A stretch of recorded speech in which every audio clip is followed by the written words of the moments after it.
여러분 최근 유전자학이 발전하면서 인간이 이 유전자가 어떤 것에 대해서 참 많이 알게 되었습니다. 그래서 이미 익히 잘 아시는 대로 한 연구기관의 연구조사의 결과에 의하면 인간과 이 침팬지 같은 유인원의 유전자가 98%가 일치한다고 합니다. 그러니까 유전자상 사람과 가장 가깝다고 하는 유인원, 침팬지 같은 이 유인원이 단 2%밖에 유전자상의 차이가 없다고 합니다. 그래서 이런 연구조사 결과를 보고 유물론자나 진화론자들은 인간은 동물로부터 진화된 것이 맞다라고 그렇게 더 확신을 갖는다고 합니다.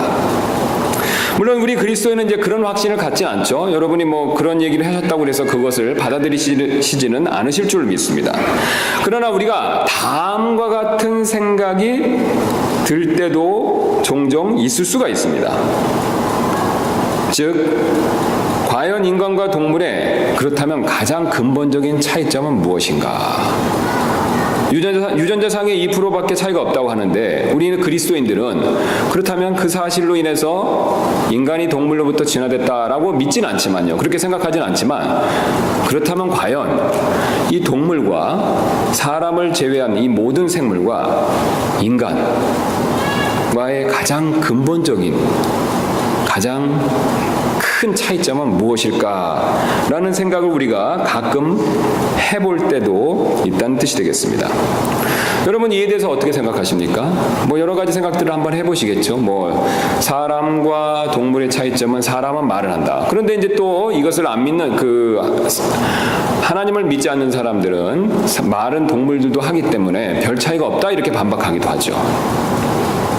또 사람은 도구를 쓰기 때문에 동물과 차이가 있다 이렇게 얘기를 하는데 우리가 얘기를 그렇게 반론을 제시할 수 있지만 또 역시 진화론자 같은 경우도 어떻습니까? 침팬지나 이런 개미 같은 동물 생물도 곤충도 어떻습니까? 도구를 사용하는 것을 그 예로 들면서 반박을 또 역으로 하죠. 자, 그렇다면 우리 그리스도인들은 어떻게 이에 대한 질문에 대한 올바른 성경적인 답을 할 수 있을까요? 역시 이 모든 것에 대한 대답은 어디 있습니까, 여러분? 성경에 있겠죠. 그래서 오늘 성경이 이에 대한 아주 중요한 답을 우리에게 주고 있습니다. 바로 인간이 다른 생물과 구별되는 가장 중요한 차이점, 절대로 넘어설 수 없는 차이점은 바로 하나님의 형상으로 창조되었다는 것을 우리에게 오늘 가르쳐주고 있습니다. 그 근거로 오늘 성경은 인간 창조에 있어서 여러 가지 특징들이 있지만 바로 이 하나님의 형상으로 창조되었다는 이 특징을 가장 먼저 언급하고 있다는 것이죠. 우리 다시 한번 26절 말씀 보시면 하나님께서 이르시되 우리가 우리의 형상으로 우리의 모양에 따라 사람을 만들고 그들이 바다의 물고기와 공중의 날짐승과 가축과 온 땅과 땅에 기는 모든 기는 것을 지배하게 하자 하시고. 자, 그러면 여기서 우리가 본문 26절까지 말씀을 보시면 우리가 아시는 대로 26절의 말씀은 몇 번째 날의 창조입니까, 여러분? 6번째 날이죠. 그래서 지난 시간에 살펴본 대로 하나님께서는 나눔과 체험의 원리에 따라서 3일에 걸쳐서 어떻게 하셨습니까? 나누셨죠. 빛과 어둠을 나누시고요. 또 어떻게 나누셨습니까? 물을 나누셔서 궁창을 만드시고요. 또 그 물을 또 나누셔서 어떻게 하셨습니까? 육지를 만드시고 거기서 그 땅에서부터 뭘 또 나누셨습니까? 식물을 또 나누셨죠. 그 다음에 연속해서 4번째, 5번째, 6번째 날은 하나님 어떤 일을 하셨습니까? 그 나누어진 공간에 채우시는, 복 주시는 일을 하셨습니다. 그래서 하늘에 있는 공간에 무엇을 채우셨습니까? 해달별을 채우시고, 이제 우리가 보통 얘기하는 우주가 되겠죠.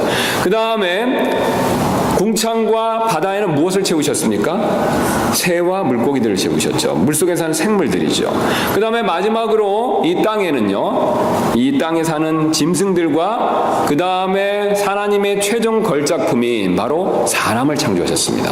그런데 사람을 창조하시는데 오늘 놀랍게도 하나님께서 이 사람을 창조하시는 가장 기본적인 중요한 원리를 뭐라고 말씀하시냐면 26절에 다시 한번 읽도록 하겠습니다. 하나님께서 이르시되 우리가 뭐라고 말씀하고 계십니까? 우리의 형상으로.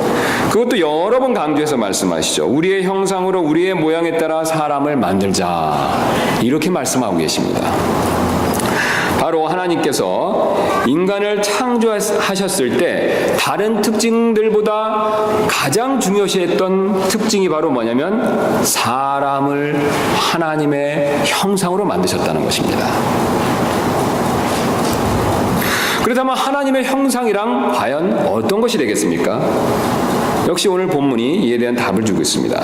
그러므로 오늘 우리는 이 본문 말씀을 통해서 먼저 하나님의 형상이 무엇인지를 살펴보고 그 다음에 하나님께서 사람을 특별한 존재로 만드셨다는 사실을 더욱더 이렇게 믿게 되기를 소망합니다. 자, 그래서 하나님의 형상이 무엇인가를 먼저 한번 살펴보도록 하겠습니다. 이 형상이란 단어가 가지고 있는 기본적인 의미를 우리가 먼저 살펴볼 필요가 있는데요. 창세기 5장 3절 말씀을 한번 보도록 하겠습니다. 그래서 창세기 5장 3절 말씀 보면 이 형상이 어떤 것인지 가장 기본적인 의미를 보여주고 있습니다. 그래서 이 창세기 5장 3절은 뭐 여러 가지로 해석이 될 수 있지만 가장 기본적으로는 이 하나님의 형상이 어떤 뜻인가라는 기본적인 정의를 우리에게 가르쳐주고 있습니다. 그리고 5장 3절 말씀 보시면 아담이 130년을 살며 그 다음 구절을 유심히 보실 필요가 있습니다. 뭐라고 말씀하고 계십니까? 자기 모양대로 자기 형상에 따라 아들을 낳아 그의 이름을 셋이라 하였더라. 그냥 5장 3절을 간단하게 그냥 깊이 있는 연구나 그 해석 없이 그냥 5장 3절을 그대로 보시면 어떤 우리가 결론에 도달할 수 있냐면 아담이 셋을 낳았는데 그 셋은 누구의 형상을 닮은 겁니까? 아담을 닮은 거죠. 이게 무슨 뜻입니까, 여러분? 뭐 여러 가지 영적인 의미가 있습니다. 예. 그러나 가장 기본적으로 봤을 때 무슨 뜻이죠? 예, 아버지 아담을 닮았다는 거죠. 예. 제가 열이면 한 9번 정도는 제 아들을 소개했을 때 9번 정도가 똑같이 하시는 말씀이 있습니다. 목사님, 아들 민철이가 목사님하고 똑같은데요. 예. 10번이면 9번 정도 제가 소개를 해드리면 똑같이 생겼다는 얘기를 많이 들었습니다. 바로 이 형상이라는 뜻이 이런 뜻입니다. 아들은 누굴 닮습니까? 부모를 닮죠. 예, 아버지나 어머니를 닮습니다. 그러면 아들의 모습에서 무엇을 보는 겁니까? 부모님의 모습을 보는 거죠. 아버지나 어머니의 부모님의 모습을 본다는 것이죠. 이게 가장 형상에 대한 기본적인 뜻이 됩니다. 이외에 뭐 어떤 영적인 깊은 뜻들도 있지만 형상이란 말의 뜻은 가장 기본이 바로 이런 뜻이 됩니다. 또한 이 모양이란 말도, 모양이란 단어도 여러 가지 또 다양한 해석이 될 수 있지만 역시 가장 기본적인 의미는 뭐냐면 형상과 비슷하게 닮았다라는 뜻을 가지고 있습니다. 그 근거로 5장 1절을 보시면요, 이렇게 말씀하고 계십니다. 이것은 아담의 세대들에 대한 책이라 하나님께서 사람을 창조하신 날에, 그 다음 뭐라고 말씀하십니까? 하나님의 모양대로 그를 만드시되. 자, 오늘 1장 26절과 5장 1절은 동일한 부분이 있지 않습니까? 하나님께서 사람을 만드셨는데 1장 26절은 무엇을 따라 만드셨다고 먼저 강조하고 계십니까? 하나님의 형상대로. 그 다음에 5장 1절은요, 하나님의 모양대로. 그래서 형상과 모양이 서로 이렇게 교차해서 썼다는 것을 우리가 쉽게 확인해 볼 수가 있습니다. 그래서 오늘은 우리가 하나님의 형상에 초점을 맞추어서 한번 살펴보도록 하겠습니다.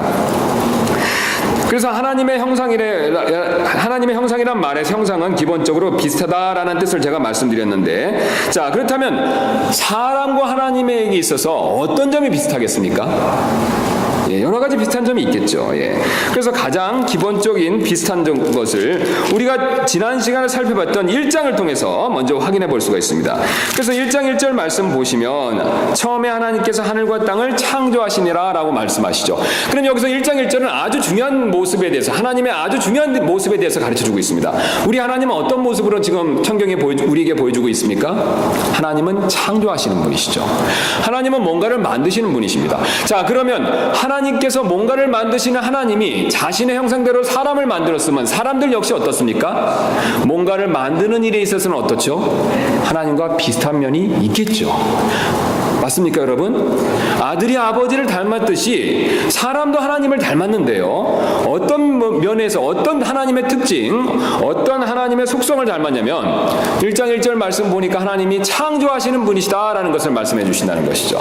그렇다면 사람 역시 어떻습니까? 뭔가를 만드는 그런 특징을 가지고 있다는 것이죠. 그래서 우리가 이미 경험적으로 잘 아는 대로 사람들은 어떻습니까? 뭔가를 만들 줄 아는 능력이 있지요. 예. 뭔가를 만듭니다. 항상 사람들은 뭔가를 만들어 오고 있습니다. 사람들이 왜 뭔가를 만들 수 있습니까? 그 능력이 어디서 왔습니까? 라고 했었을 때 성경은 바로 우리가 하나님의 형상대로 만들어졌기 때문에 창조주 하나님을 본받아서 우리도 뭔가를 만드는 존재입니다 라고 그 놀라운 사실을 우리에게 가르쳐주고 있습니다. 여러분 이 사실 믿으십니까? 인간은 진화했기 때문에, 인간은 스스로 어떤 능력을 가졌기 때문에 뭔가를 만드는 것이 아닙니다. 바로 우리의 창조주 되시는 하나님을 본받기 때문에 뭔가를 만들 수 있는 그런 능력을 소유했다는 뜻이 됩니다. 그 다음에 1장 3절을 쭉 내려가서 보시면 이 창세기 말씀을 보면 우리가 깊이 있게 본다면 하나님의 여러 가지 특징들, 우리 속성들을 우리가 발견할 수 있습니다. 1장 3절 말씀 보니까 하나님께서 어떤 행동을 보여주고 계시냐면 하나님께서 이르시되라고 말씀하시죠. 1장 전체에서 하나님께서 이 세상을 창조하셨을 때 놀랍게도 말씀으로 창조하셨습니다. 여러분 이 사실 믿으십니까? 하나님께서 말씀을 통해서 6일 동안 이 모든 것들을 만드셨습니다. 여기서 우리는 중요한 또 하나님의 모습을 엿볼 수가 있습니다. 우리 하나님께서 말씀하시는 분이십니다. 여러분 맞지요? 하나님은 말씀하시는 분이십니다. 다른 신들의 벙어리 우상과 다르게 우리 하나님은 말씀하시는 분이십니다. 그 사실을 창세기가 오늘 우리에게 분명하게 보여주고 있습니다. 그럼 하나님의 말씀하시는 분이니까 그 형상대로 닮은 사람들도 어떤 존재가 되겠습니까? 말을 하는 존재죠. 그래서 유독 말씀하시는 하나님의 형상을 닮은 사람만이 다른 창조물들과 다르게, 다른 동물들과 다르게 완벽하게 언어를 구사할 수 있는 능력을 가진 존재입니다. 비록 바벨탑 사건으로 해서 우리의 범죄로 인해서 언어가 나뉘었지만 어떤 민족이나 어떤 어족이나 각각의 말들을 완벽하게 존재할 수 있는, 구사할 수 있는 존재가 바로 사람이라는 것이죠. 이 사람의 말할 수 있는 능력은 바로 하나님께로부터 물려받았습니다. 또 성경은 놀라운 사실을 하나님에 대해서 계속 가르쳐주고 있죠. 1장 3절 말씀도 여전히 보시니까 하나님 뭐라고 말씀하셨습니까? 빛이 있으라. 하나님 왜 빛을 만드셨을까요? 예, 왜 빛을 만드셨죠? 우리 하나님은요? 빛이시죠. 여러분 이 사실 믿으십니까? 예. 우리 계시록 20장 찾지는 않겠습니다. 우리 지난 주일에 살펴본 대로 22장 5절에 하늘에 있는 이 새 예루살렘에는 태양빛이 필요 없죠. 왜 필요 없습니까? 하나님과 어린 양이 그 빛이시면 빛이 되고 그다음에 그 광채가 되시기 때문에 그렇죠. 그래서 우리 하나님은 빛이십니다. 여러분 이 사실 믿으시죠? 하나님의 빛이시기 때문에 이 하나님께서 세상에 빛을 주셨습니다. 그리고 그 하나님, 빛이신 하나님을 본받아서 사람들은 자연스럽게 빛을 좋아하게 되어 있습니다. 그래서 우리가 어렸을 때 다 그런 경험이 있으실 줄 압니다. 깜깜하고 어두운 데 가면 어떻습니까? 무섭고 두렵죠. 우리 아이였을 때 순진한 마음, 순전한 마음을 가졌을 때는 어두움을, 캄캄한 것을 싫어합니다. 그것은 무엇을 입증하고 있냐면요, 사람은 빛이신 하나님의 형상대로 만들어졌기 때문에 빛을 좋아한다는 것이죠. 빛이 없이는 살 수 없는 존재라는 것이죠. 그 다음에 또 우리 1장 4절부터 계속 말씀을 이렇게 살펴보시면 하나님께서 만드신 날마다 뭐라고 선언하고 계십니까? 보시기에 좋았더라. 자, 그러면 하나님께서 뭔가를 보시고 좋았다 나빴다를 판단하시는 분이시죠. 하나님은 평가하는 분이십니다. 더 나아가서 선과 악에 대해서 명확하게 구별을 지으시는 분이시라는 것이죠. 그 결과 그 하나님의 형상대로 만들어졌기 때문에 우리도 어떻습니까? 뭔가를 보고 평가할 줄 아는 그런 존재가 됩니다. 특별히 옳고 나쁜 것, 좋고 나쁜 것을 분명하게 구별할 수가 있습니다. 또 거기서만 멈추는 것이 아니라 오늘 다시 본문 말씀 보시면 1장 26절에 하나님께서 이르시되 뭐라고 말씀하고 계시냐면 우리가 우리의 형상으로 우리의 모양에 따라 이렇게 말씀하고 계시죠. 그럼 여기서 우리를 말씀하셨으니까 역시 이 우리에 대한 해석도 여러 가지가 있겠지만 그냥 기본적으로 우리가 이 말씀을 봤었을 때 우리가 금방 떠올릴 수 있는 가장 하나님에 대한 중요한 특징은 바로 하나님은 삼위일체 하나님이시라는 거죠. 이미 벌써 우리 앞에 보시면 창세기 1장 1절에 하나님께서 하늘과 땅을 창조하셨다라는 것이 나와 있습니다. 그 다음에 1장 2절 말씀에도 하나님의 영에 대한 언급이 있습니다. 또 우리가 살펴봤던 요한복음 1장 1절에도 어떻습니까? 말씀이신 예수님에 대한 언급이 있죠. 그래서 성경은 이미 풍부하게 신구약 상관없이 우리 하나님께서는 삼위일체의 하나님이신 것을 보여주고 있습니다.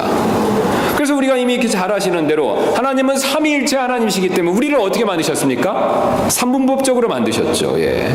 그래서 우리가 밖에 보이는 몸이 있고 그 안에 우리의 본체인 뭐가 있습니까?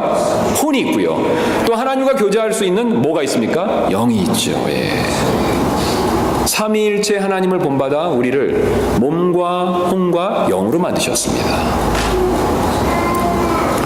또 거기서 멈추는 것이 아니라 1장 26절 말씀을 다시 보시면 하나님께서 이르시되 우리가 우리의 형상으로 우리의 모양에 따라 사람을 만들고 그들이 바다의 물고기와 공중의 날짐승과 가축과 온 땅과 땅에서 기는 모든 기는 것을 뭐라고 말씀하십니까? 지배하게 하자. 그럼 하나님은 이미 무엇을 알고 계신다는 뜻이 됩니까? 지배한다는 것이 무엇인가를 알고 계신다는 것이죠. 그래서 하나님은 다스리시는 왕이십니다. 여러분 이 사실을 역시 믿으십니까? 예, 하나님은 다스리시는 왕이시기 때문에 그 형상을 본받아서 누구를 만들고 계십니까? 사람을 만들어서 다스리게 하신다는 것이죠. 그래서 사실 사람이 이 다스리고자 하는 것, 지배하고자 하는 욕구를 가지고 있는 가장 기본적인 이유는 바로 다스리시는 왕이신 하나님의 형상을 따라 지음받았기 때문에 그렇습니다. 그래서 우리가 뭔가를 다스리고 싶어하는 것 자체는 잘못된 것이 아닙니다. 단지 이것이 죄로 인해서 어떻습니까? 적정한 위치와 적절한 기준을 넘어서서 자신의 욕심에 따라서 자신의 영광을 구하기 위해서 지배하고자 하는 마음을 써서 문제지 지배하고자 하는 욕구 자체가 잘못된 것은 아닙니다. 이 지배하는 일은 결국은 예수님께서 재림하시면 언제 이루어집니까? 예, 천년왕국에서 완전하게 이루어지죠. 그 다음에 또 1장 28절 말씀 보시면 하나님의 사람을 지으시고 이렇게 말씀하시죠. 하나님께서 그들에게 뭐라고 말씀하고 계십니까? 복을 주시고 하나님께서 그들에게 이르시되 다산하고 번성하여 땅을 채우라. 복을 주시는 모습을 우리가 확인해 볼 수가 있습니다.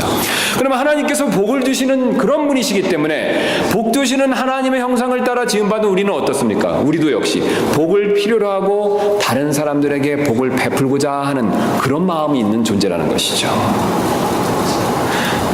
여러분 복을 많이 받기를 원하십니까? 예, 뭐 영적인 복이든 장차 우리가 천년왕국에서 받게 될 복이든 사실 사람들은 복을 필요로 합니다. 예. 그리고 또 복을 나누어 주기를 원하죠.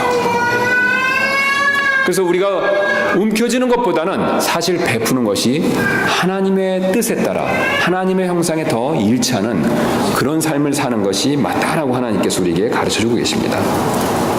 그 다음에 이 전체 말씀, 1장 말씀 우리가 전부 살펴봤었을 때 지난 시간 살펴본 대로 하나님은 이 세상을 6일 동안 나눔과 채움의 원리로 이렇게 만드셨습니다.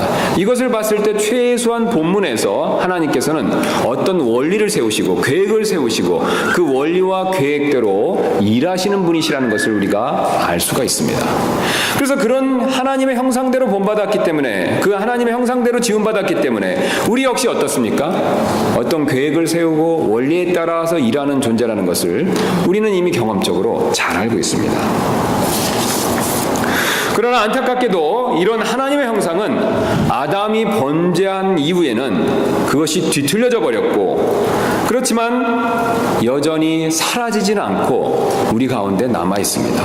그러니까 아담의 범죄한 일은 우리에게 큰 변화를 초래했는데 그 범죄함으로 인해서 사실 어떤 분들은 이 하나님의 형상이 사라진 것이 아닌가라고 생각하시기도 하는데 성경을 유심히 보시면 사실 하나님의 형상은 사라진 것이 아닙니다. 하나님의 형상이 존재하지만 단지 왜곡되고 일그러졌다는 것이죠. 분명히 요한복음 8장 44절에 예수님의 말씀처럼 우리는 구원받기 전에 사실 누구의 자녀였습니까? 마귀의 자녀였죠. 마귀의 자녀가 분명하긴 하지만 그렇다고 해서 우리가 선한 구석이 전혀 없는 100% 악하기만 한 그런 존재는 아니라는 것입니다. 사실 100% 악한 존재는 마귀밖에 없죠. 그럼 맞습니까? 예, 사람이 아무리 타락하고 마귀의 자녀가 됐다고 하더라도 100% 악하진 않습니다. 여러분 왜 그렇습니까? 사람 가운데는 여전히 하나님의 형상이 조금이라도 남아있기 때문에 그렇습니다. 그 근거가 있습니다. 우리 창세기 9장 6절 한번 보도록 하겠습니다. 우리가 아담이 범죄하고 타락한 이후에도 여전히 우리에게 하나님의 형상이 남아있다는 것을 하나님께서 우리에게 가르쳐주고 계십니다. 그리고 9장 6절 보시면 누구든지 사람의 피를 흘리는 자는 사람에 의해 자기 피를 흘리리니 이는 하나님이 자신의 형상으로 사람을 만들었기 때문이니라. 자, 이게 9장 6절 말씀을 보시면 하나님께서 사형제도를 주시는 모습을 우리에게 가르쳐주고 계시는데 사형제도를 주시는 이유가 있죠. 사형제도를 왜 주셨습니까? 왜 사람이 다른 사람 피를 흘리면 안 되죠? 하나님의 대답은 간단합니다. 사람은 어떻습니까? 하나님의 형상대로 만들어졌기 때문에 그렇죠. 근데 하나님의 형상대로 만들어졌다라고 하는 이 시점이 중요합니다. 이 시점이 언제냐면 바로 아담이 타락하고 노아의 홍수 심판이 있고 난 이후죠.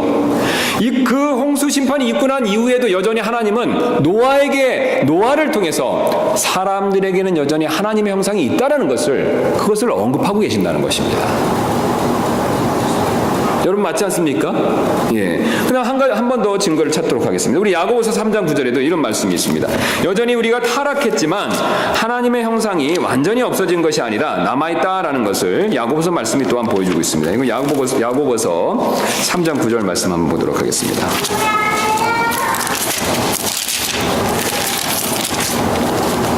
우리 이제 우리의 말의 혀에 대해서 경고하는 말씀인데 문맥에 따라 쭉 보시면 우리가 아시는 대로 혀를 조심하라라는 내용이 야고보서 3장 1절부터 지금 8절까지 이렇게 내려오고 있죠. 자, 그러면서 이제 사람이 혀를 조심해야 하며 그 이유를 9절에서 이렇게 말씀하고 있습니다.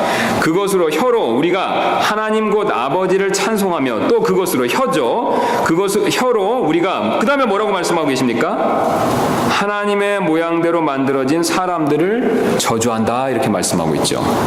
역시 사도 야고보 또 동일하게 타락 이후의 사람이지만 하나님의 형상이 있다는 것을 인정하고 있습니다. 여러분 맞습니까? 예. 타락했지만 하나님의 형상이 완전히 사라진 것이 아니라 여전히 남아있다는 것을 인정하고 있다는 것이죠. 그래서 사람들은 비록 타락했지만 여전히 하나님의 형상을 가지고 있습니다. 그러나 그 하나님의 형상이 예전 같진 않죠. 왜곡됐습니다. 일그러졌습니다. 자, 이런 상황에서 우리를 구원하시기 위해서 예수님께서 오셨습니다. 그래서 예수님께서 우리를 구원해 주시고 난 이후에 하시는 여러 가지 일 중에 하나가 바로 뭐냐면 이 왜곡되고 뒤틀려버린 하나님의 형상을 회복시켜주는 일을 지금 우리 가운데서 진행하고 계십니다. 고린도후서 3장 18절 말씀 한번 보도록 하겠습니다. 사도 바울이 이 사실을 우리에게 분명하게 보여주고 있습니다. 고린도후서 3장 18절입니다.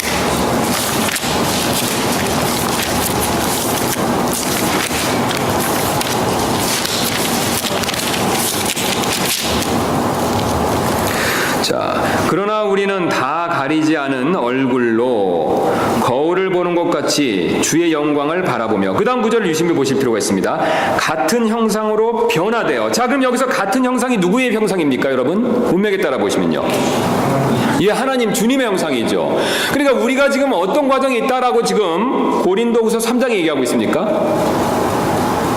바로 하나님, 주님과 같은 형상으로 변화되고 있다라는 것을 말씀하고 있습니다. 여러분 확인하셨습니까? 여러분 맞지요?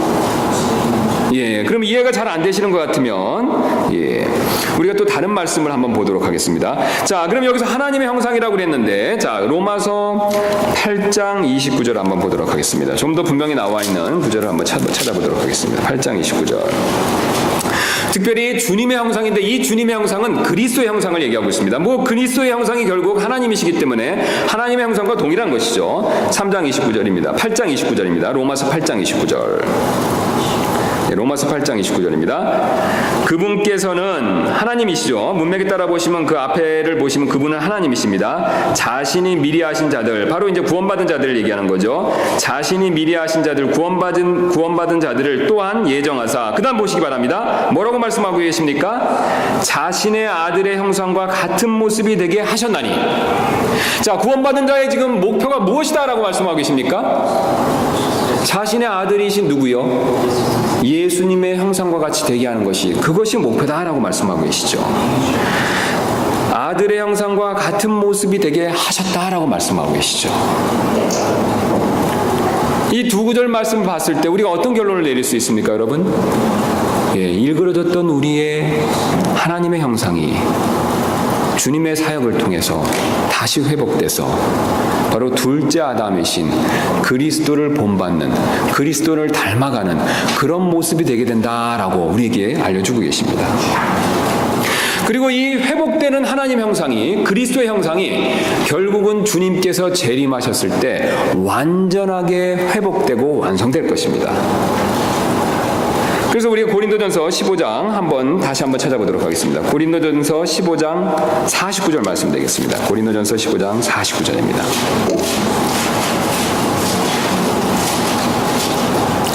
우리가 아시는 대로 고린도전서 15장은 무슨 장입니까? 부활장이죠. 부활에 대한 내용을 가지고 있기 때문에 부활장이다 우리가 보통 부르는데, 그 고린도전서 15장 49절에서 이렇게 말씀하시죠. 우리가 땅에 속한 그 사람의 형상을 지닌 것 같이, 그 다음 뭐라고 말씀하십니까? 또한 하늘에 속하신 그분의 형상을 지니게 되리라. 여기 하늘에 속하신 그분은 누구를 말씀하고 계시죠? 예수 그리스도시죠. 그럼 이 형상을 언제 갖게 됩니까? 문맥에 따라 보시면요, 부활할 때, 주님이 재림하실 때 갖게 되는 것이죠. 바로 우리 예수님께서 오시면 우리가 부활하게 될 것이고, 부활하게 되었을 때 우리 안에 있던 이 하나님의 형상이 완전히 회복되면서 우리 주님 대신 예수 그리스도와 동일한 형상으로 바뀌게 될 것입니다.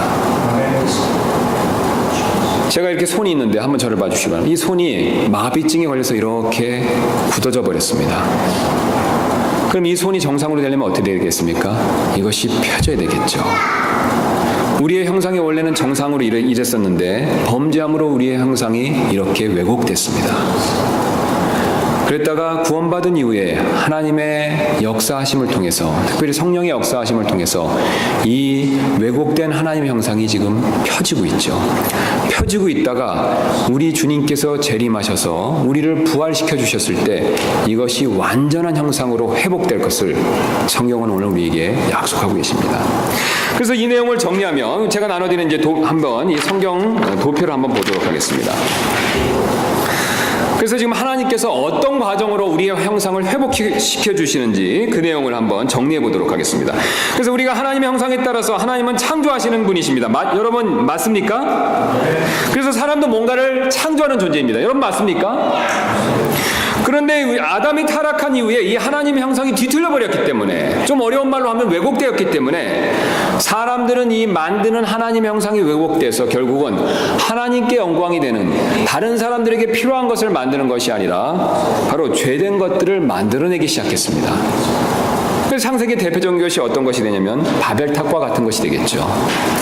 사람은 창조하는 능력을 가지고 있지만 그 창조하는 능력이 왜곡되었기 때문에 죄된 것을 만든다는 것을 보여주고 있습니다. 그러나 구원받은 이후에 하나님 형상이 회복되는 모습을 또한 성경을 보여주고 있죠. 구원받은 다음에 구원받은 사람들은요, 이 회복되고 있는 하나님의 형상, 특별히 창조할 수 있는 능력이 선한 쪽으로 사용되는 것이죠. 그래서 우리가 대표적으로 노아가 그 시대에 구원받았다라고 우리가 확실하게 믿는다면, 여러분 어떻습니까? 노아가 무엇을 만들었습니까? 방주를 만들었죠. 구원받은 그리스도인들도 여러 가지 하나님의 영광을 위해서 좋은 것들을 만들고 있습니다.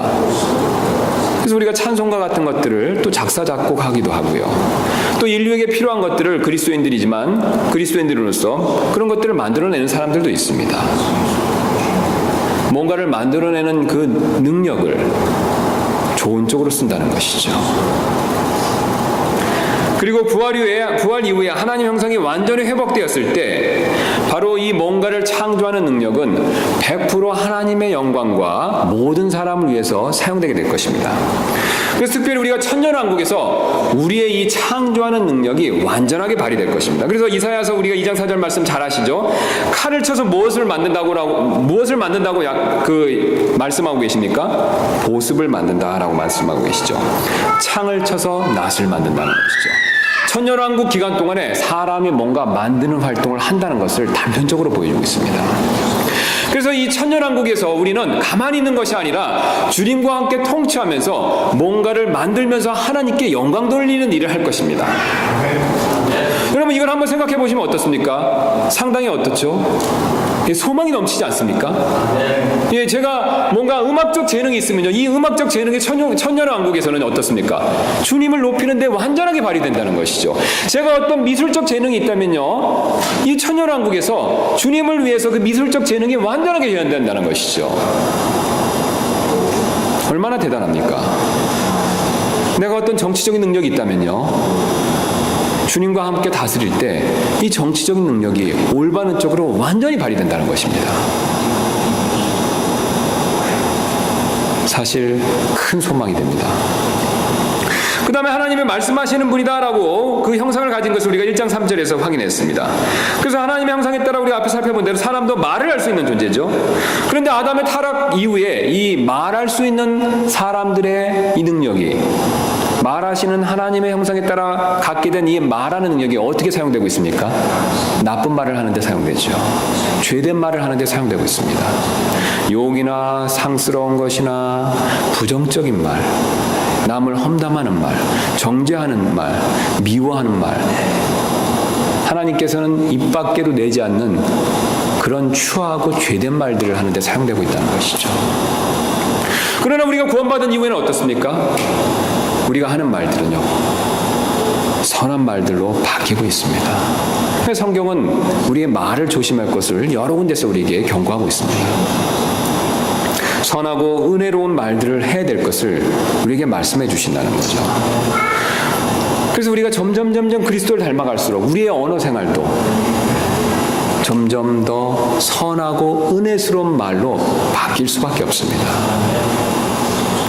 예수님은 심판, 예수님은 경고하시는 말씀 외에는 절대로 악한 말씀을 하지 않으셨습니다. 어떤 분들은 예수님이 심판과 경고하시는 말씀을, 그것을 기준 삼아 너무 부정적인 말들을 많이 하는 것을 합리화시킬 때가 많이 있습니다.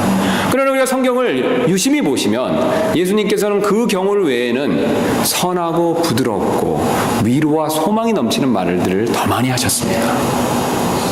때때로 우리가 잘못된 것에 대해서 경고하는 쓴소리도 해야 되고 그것에 대해서 경고하는 말도 할 필요가 있지만 우리 그리스도인들은 사실 은혜로운 말들, 선한 말들을, 위로하는 말들을 더 많이 할 필요가 있습니다. 그 다음에 우리가 부활 이후에 이 하나님의 형상이 완전히 회복됐을 때는 놀랍게도 우리의 말에 권능이 생길 것입니다. 우리가 잘 아시는 대로 사도 베드로는 안진뱅이로 있는 그 불구자를 어떻게 일으켰습니까? 말씀으로 일으켰죠. 손을 잡아준 것은 돕기 위해서입니다. 예수님의 이름으로 일어날 것을 명령했고 말씀으로 그를 일으켜 세웠죠. 베드로의 말에 그 순간만큼은 권능이 있었다는 것이죠. 우리가 부활 이후에 새로운 몸을 입고 다스리는 일에 참여할 때 우리의 말에도 권능이 생길 것입니다. 우리의 말들이 하나님께 영광 돌리는 일 가운데서 완벽하게 권능 있게 사용된다는 뜻이 됩니다. 그 다음에 하나님의 빛이시기 때문에 사람들도 빛을 좋아하죠. 그러나 우리가 아담이 타락한 이후에 하나님 형상이 왜곡됐기 때문에 어떻습니까? 빛보다는 무엇을 더 사랑하죠? 어둠을 더 사랑하죠. 그래서 예수님께서 요한복음 3장 19절에서 찾지는 않겠지만 어둠을 더 좋아한다라는 사실을 경고하셨습니다. 그러나 구원받고 난 이후에는 어떻습니까? 어둠에서 벗어나서 빛으로 나가고 있습니다. 그리고 부활 이후에 하나님의 형상이 완전히 회복되었을 때는 빛의 자녀로서 그리스도처럼 우리도 역시 영광스럽게 빛나게 될 것을 말씀하고 계십니다. 사실 예수님께서 부활 승천한 이후에 우리 요한계시록을 보면 예수님께서 그 놀라운 광채 가운데 계신 것을 우리가 지난 시간에 한번 요한계시록 말씀을 통해서 확인해 본 적이 있습니다. 그런데 놀랍게도 성경을 유심히 보시면 부활한 우리 역시 주님과 같이 그런 빛을 가질 것을 성경은 우리에게 가르쳐주고 있습니다. 다니엘서 우리 한번 찾아보도록 하겠습니다. 다니엘서 12장 3절 말씀만 확인해 보도록 하겠습니다.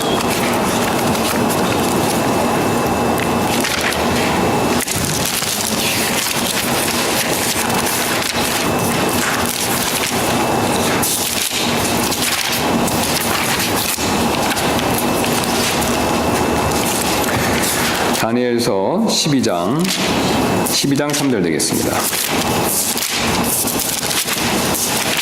다니엘서 12장. 자, 제가 읽도록 하겠습니다. 지혜로운 자들은 궁창의 광채같이 빛나고, 자, 지혜로운 자들이 하늘에 있는 별같이, 어떤 광채들같이 빛나고, 그 다음에 많은 사람을 의로 돌아서게 하는 자들은 뭐라고 말씀하고 계십니까?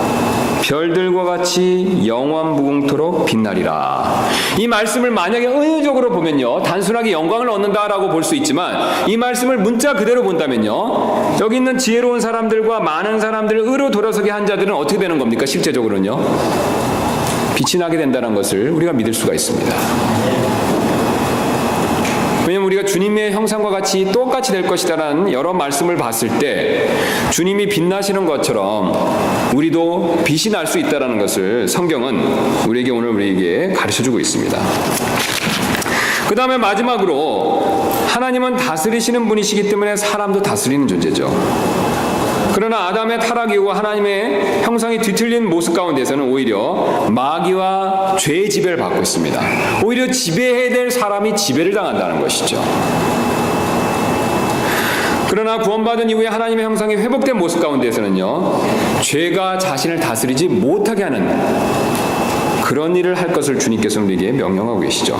그리고 죄가 자신을 다스리지 못하게 하는 일을 잘했을 때 바로 그것에 대한 보상으로서 천년왕국에서 다스리는 일을 맡게 될 것을 또한 성경이 오늘 우리에게 가르쳐주고 있습니다. 이처럼 성경은 하나님의 형상이 어떤 것인지, 또 하나님의 형상이 왜 일그러졌는지, 또 구원받고 난 이후에 하나님의 형상이 어떻게 회복되는 과정이 있는지, 그리고 하나님의 형상이 예수님께서 재림하셨을 때 어떻게 완전하게 그것이 회복될 것인지를 우리에게 지금 가르쳐주고 있습니다. 그래서 오늘 우리 살펴본 이 말씀으로부터 이제 몇 가지 적용만 살펴보고 말씀을 마무리하도록 하겠습니다.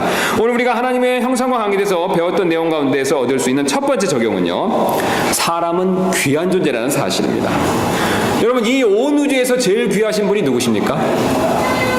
하나님이시죠. 예, 하나님이십니다.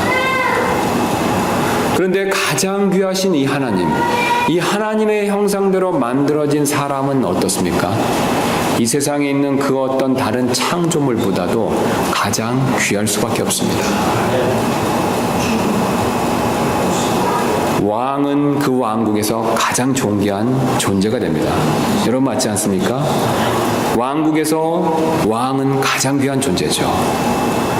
그 왕의 자손인 왕자는, 아버지 왕의 형상을 본받은 왕자는 가장 귀한 존재가 될 수밖에 없습니다. 동일하게 온 우주에서 가장 존귀하신 그 하나님의 형상을 본받은 사람 역시 다른 모든 창조물보다 가장 귀한 존재가 될 수밖에 없습니다. 그래서 사람을 한낱 동물로 여기거나 원숭이에서 진화했다라는 그렇게 말하는 것은요, 사실 상당히 신성모독적인 발언입니다. 우리는 그런 얘기에 절대로 귀를 기울여서는 안 됩니다. 세상 사람들이 무엇이라고 말하든 상관없이 오늘 하나님께서는 분명하게 사람은 온 우주 만물에서 가장 귀한 하나님의 형상대로 만들어졌기 때문에 가장 귀한 존재라는 것을 우리에게 오늘 분명히 알려주고 계십니다. 우리는 이 사실을 반드시 믿을 필요가 있습니다. 우리가 또한 얻을 수 있는 두 번째 교훈은요, 사람은 똑같이 귀한 존재라는 사실입니다. 사람은 모두 다 똑같이 누구의 형상대로 만들어졌습니까? 하나님의 형상대로 만들어졌죠. 흑인이나 백인이나 동양 사람이나 상관이 없습니다. 모든 사람들은 똑같이 하나님의 형상대로 만들어졌습니다. 그래서 모든 사람들은 인종과 상관없이, 모든 사람들은 국적과 상관없이 다 하나님 앞에서 똑같이 존귀한 존재입니다. 더 나아가서 모든 사람은 하나님의 형상대로 만들어졌기 때문에 빈부나 학력이나 신체 장애에 상관없이 똑같이 하나님 앞에서 가장 존귀한 존재입니다. 우리가 이 사실을 분명히 믿는다면요, 우리는 인종 간의 차별을 해서는 안 된다는 것을 우리는 쉽게 알 수가 있습니다. 또한 우리는 우리가 가진 어떤 사회적인 지위, 재력 이런 것들에 의해서 다른 사람들을 낮게 평가해서는 안 된다는 것을 우리는 사실 쉽게 알 수가 있습니다. 그 다음에 세 번째 얻을 수 있는 교훈은요, 사람은 귀한 존재이기 때문에 귀한 행동을 할 필요가 있습니다. 제가 앞에서 말씀드린 왕에 대한 이야기처럼 여러분 어떻습니까? 왕은 왕다운 행동을 해야 되죠. 여러분 맞습니까? 영국 여왕이 있는데 영국 여왕이 거지같이 행동하다면 어떻습니까? 영국 여왕으로서 인정하기가 어렵죠. 여왕이 식탁에 앉아서 거지같이 막 이렇게 주워 먹고요, 땅에 누워서 자고요, 그 다음에 목욕을 하지 않고 이런 생활을 한다면 그 누가 그 여왕을 여왕으로서 인정할 수 있겠습니까? 사실 왕인데 거지처럼 행동하는 그런 왕은 없습니다. 그런 왕은 왕의 자격이 없는 것이죠. 반대로 거지는요, 거지 같은 행동을 하게 돼 있습니다. 왜 그렇습니까? 거지는 자신이 거지로 있는 상태에서는 귀한 존재라는 생각을 갖지 않기 때문에 그렇습니다. 거지인데 왕처럼 품위 있게 행동하는 그런 거지는 없습니다. 자신이 거지로 있는 동안은 나 자신은 거지다라는 생각을 갖고 있기 때문에 절대로 왕다운 그런 행동을 하지 못한다는 것이죠. 이처럼 사람은 자신이 어떤 존재다라고 생각하느냐에 따라서 다른 행동을 할 수밖에 없습니다. 그러므로 자신이 왕보다 귀한 하나님의 형상을 가진 존재라는 사실을 단 조금이라도 믿는다면요, 사실 조금이라도 더 귀한 행동을 할 수밖에 없습니다. 여러분 그렇지 않겠습니까? 내가 귀한 하나님의 형상을 가진 존재다, 하나님의 형상대로 창조된 존재라는 것을 조금이라도 믿는다면요, 내 행동이 조금은 더 선한 행동이 나올 수밖에 없다는 것이죠. 그러나 반대로 이를 부인하고 진화론에서 말하는 것처럼 원숭이에서 진화된 동물이다라고 믿는다면요, 아무래도 사람다운 존귀한 행동을 하기가 어려워지죠. 여러분, 진화론을 맹신한 사람치고 사람다운 존귀한 행동을 한 사람이 없습니다. 물론 겉으로는 도덕적으로 훌륭하고 잘 보일 수 있지만 그 사람들이 했던 여러 가지 언행들을 보면 사람으로서 보기 어려운 행동들을 많이 하는 것을 우리가 발견할 수가 있습니다. 그런 사람들이 정치적 권력을 가지면 어떻습니까? 무자비한 행동을 할 때가 많이 있죠. 그러나 우리 그리스도인은 하나님의 형상을 지닌 존재라고 확실히 믿기 때문에 사실 세상 어떤 사람들보다 더욱더 존귀한 행동을 할 필요가 있습니다. 여러분 이 사실 믿으십니까? 우리가 정말로 하나님의 형상대로 지음받은 것을 조금이라도 믿는다면요, 조금이라도 확실히 믿는다면 우리는 자연스럽게 다른 세상의 사람들보다 더 나은 행동, 존귀한 행동을 할 수밖에 없다는 뜻이 되죠. 그렇다면 우리가 그리스도인으로서 가장 대표적인 존귀한 행동이 어떤 일이 되겠습니까?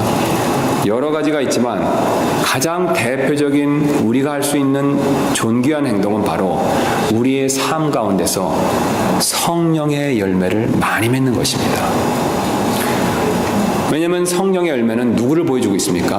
하나님이 어떠하신 분이신지, 그리스도께서 어떠한 분이신가를 가장 직접적으로 보여주는 열매이기 때문에 그렇습니다.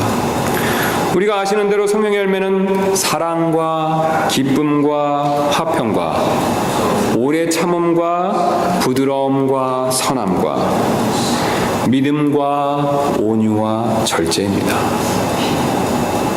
이와 같은 것을 대적할 법이 없다라고 사도 바울께서는 갈라디아서 우리에게 그것을 알려주셨습니다. 바로 성령의 열매 맺는 일이 바로 하나님의 형상이 회복되는 과정이라는 것을 우리에게 알려주고 계십니다.